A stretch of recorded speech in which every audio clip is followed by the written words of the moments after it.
property taxes. If that didn't get you to swipe, this video might be for you. One thing that often surprises real estate sellers is that as part of the closing costs, they're going to be giving a credit to the buyer to cover real estate taxes that have accrued against the property but haven't yet been taxed. Because real estate taxes are paid in arrears, meaning you're always paying last year's tax bill, it goes back to the Depression. Don't ask me any more about that. There's always going to be a gap between the taxes that have been billed and the taxes that have accumulated toward the property through the date of closing. So these credits end up being really a way to resolve taxes that haven't yet been billed to the property. Since you're a homeowner, you know exactly how difficult it can be to just deal with property taxes in general.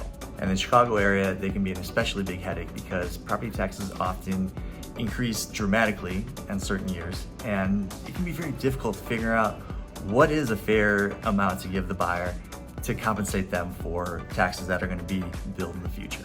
Now look, whether I like it or not, because I'm a real estate lawyer, I've had to figure all this stuff out. And what that means for my seller clients is that when the buyer's trying to take a big chunk out of your sale proceeds because they think that the taxes are going to go way up, if it's not the case, we shut them down.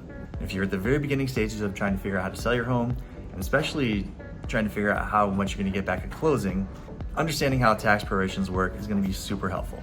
I can help you with that. If you are in that situation and you're trying to figure out what might the tax prorations be, what might the implications of a tax increase be, and overall what kinds of things are out there that you need to be aware of in order to understand what that tax proration might ultimately end up being.